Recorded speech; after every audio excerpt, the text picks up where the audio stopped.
Hello YouTube, welcome back to another book review from me, your host Logan Albright. And before we get to the book, I just want to say a big thank you to all of my viewers. This channel has hit 3,000 subscribers this week, and I'm very pleased about that. And before you say anything, I know that 3,000 subscribers is not a lot on YouTube. It's not a lot for the amount of time I've been doing this, but let me have this one, okay? I'm going to celebrate it because, you know, I've been doing this every week for quite a few years at this point, reviewing books, reading 50 books a year, reviewing 50 books a year for this channel. And, you know, there's now 3,000 subscribers, and I think that's an achievement of some sort. So I'm happy about it. And don't take that away from me just because it's not a lot on YouTube. That being said, the book I am reviewing this week is called The Hobbit Party, The Vision of Freedom That Tolkien Got and the West Forgot by Jonathan Whitt and J.W. Richards. Published by Ignatius Press, which is a Catholic publication. This is a nonfiction book about basically the philosophy of Tolkien, kind of applying it to the modern socio-economic political situation, which is interesting to me because I am a huge Tolkien fan, and I find myself in great sympathy with kind of Tolkien's views on a lot of different things. Tolkien was not a particularly political guy. He didn't talk about politics very much, and he didn't want to insert political matters into his works.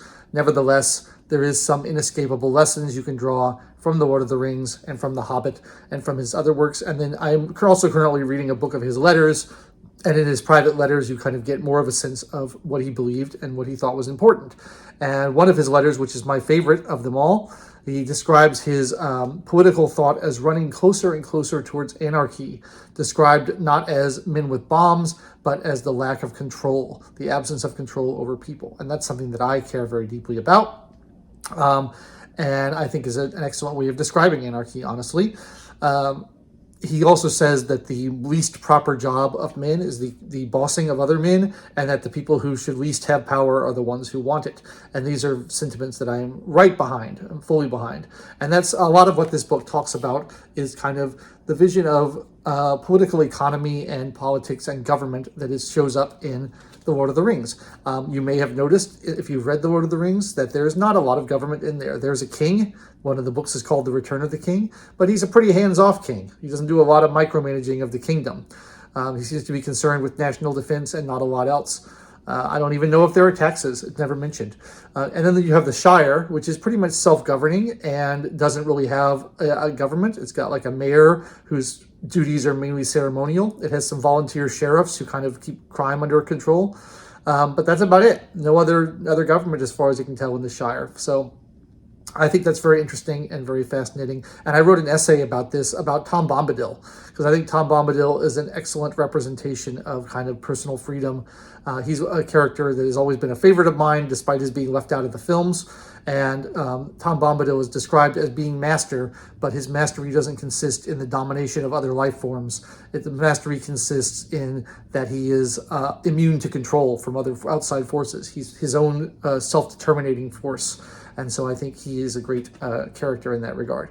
And so that's sort of where Tolkien is coming from on that, I think. And I think it's a beautiful vision.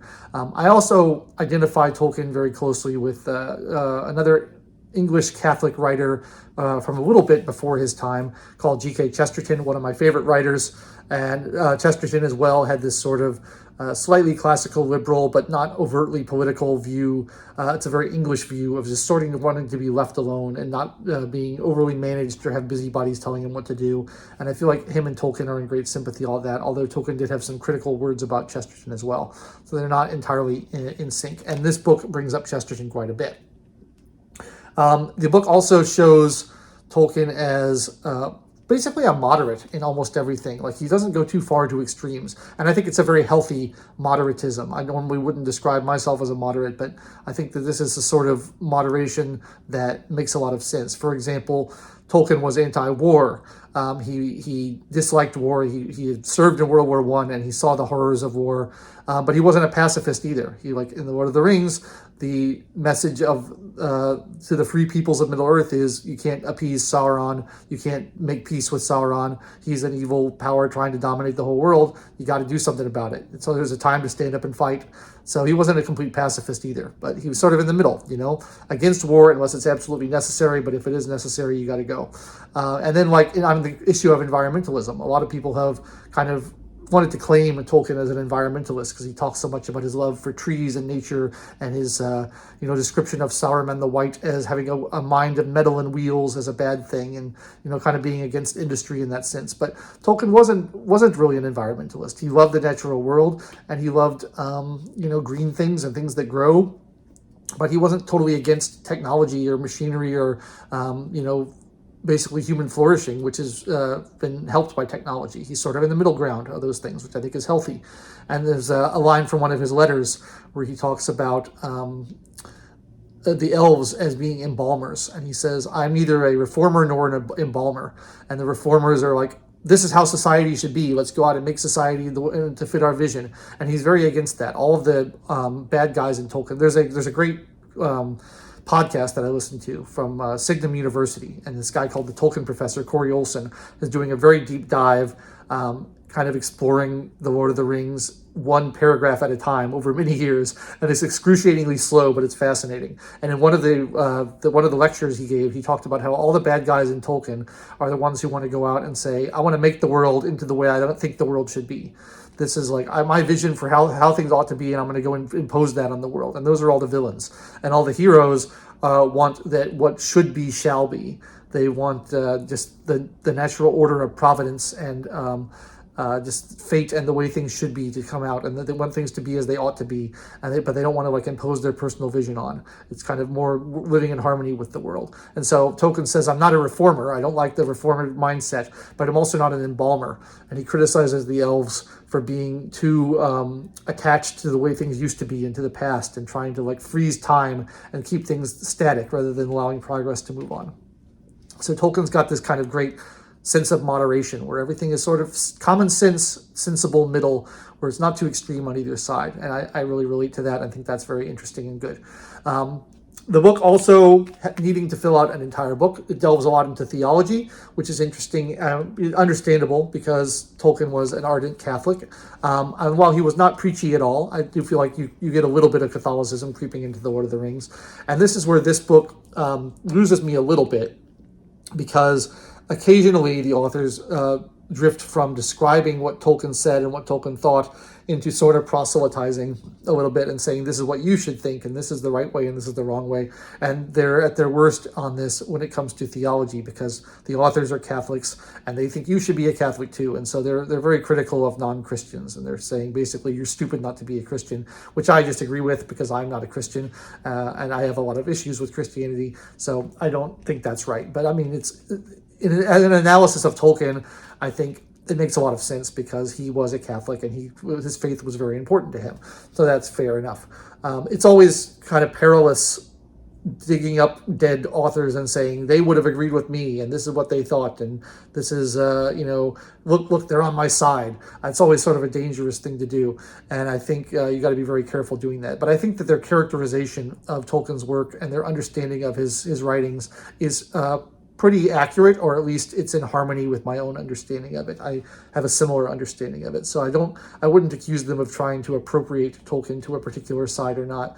I think that they're fairly accurate in representing him, although I don't think that if Tolkien were alive, he would necessarily belong to any of these political parties or side with any of these political movements that these authors might support. I think that he would kind of stay out of it, because as he mostly stayed out of politics in his life. But who knows? Who knows what would happen if he were still alive? But it's an enjoyable read, a little bit more conservative than I am, a little bit more Christian than I am. But if you're interested in kind of the philosophy of Tolkien, the politics of Tolkien, the political economy of Tolkien, one of the things that Corey Olson said when we had him on a show that I produce called Tibby on Liberty, he was talking about how Tolkien thought less about economics than about any other issue in his world building. And I think that's true. And I just recently finished my 7th or 8th reading of The Lord of the Rings, and I want to do it again. And the next time I want to pay particular attention to issues of currency and see what type of money is used in Middle-earth and how is exchange handled. Are there exchange rates? Are there different currencies? Is it a gold standard? Is it a silver standard? What's going on? I'd like to write a paper on that on my next reading of it, but I have to go through it again and find all the references to money and find out what's actually going on, because it's not very clearly laid out. But if you're interested in how Tolkien applies to philosophy, theology, and politics, this book might be enjoyable to you. It came out in 2014, I think, so about 10 years ago. and the authors are like members of various sort of Christian, Catholic, and conservative think tanks. But I thought it was a pretty good book. I don't think it's unfair to Tolkien. I don't think it misrepresents him. I do think it gets a little bit preachy on occasion, but I enjoyed it. If you're a fan of Tolkien and you want to think more about how his work might apply to the modern world, I know he had a dislike of allegory and saying that his stories are not allegorical in the sense that they correspond one-to-one to things in the real world, but he also said that they are applicable to things in the real world, and that's certainly true. And like the One Ring is a metaphor that I've used many, many times. And I think it's just such a perfect metaphor for political power. It's like the kind of thing that everyone thinks, well, if I get power, I'll use it for good and everyone else will use it for evil. But it's the kind of thing that's just so corrupting that no matter who gets their hands on it, they end up using it for evil, whether they want to or not. I think it's a great metaphor for that. And I'm not sure whether he intended it that way or not, but it's certainly applicable. So if you're interested in the applicability of Tolkien's work to the modern world and to the modern political scene, I think you might enjoy The Hobbit Party by Jonathan Witt and J.W. Richards. Once again, thank you so much for being a subscriber to my channel. I appreciate you being one of my 3,000 fans. It's awesome. I hope I'll get more of you who watch this video. Maybe you enjoyed it. Maybe you'd like to subscribe to the channel as well. Leave me comments down below, click the bell for notifications, and check back next week for another book review. I say that, but I may not be here next week. I'm not sure yet. I'm going to be in Orlando next week, visiting Universal Studios. So it depends on whether I get a book read before I leave on that trip or not and can do a video early. So there may not be a video next week, but I'm going to try to get one out. So we'll see. I'll let you know then. Thanks so much for watching. I've been your host, Logan Albright, and I will catch you next time.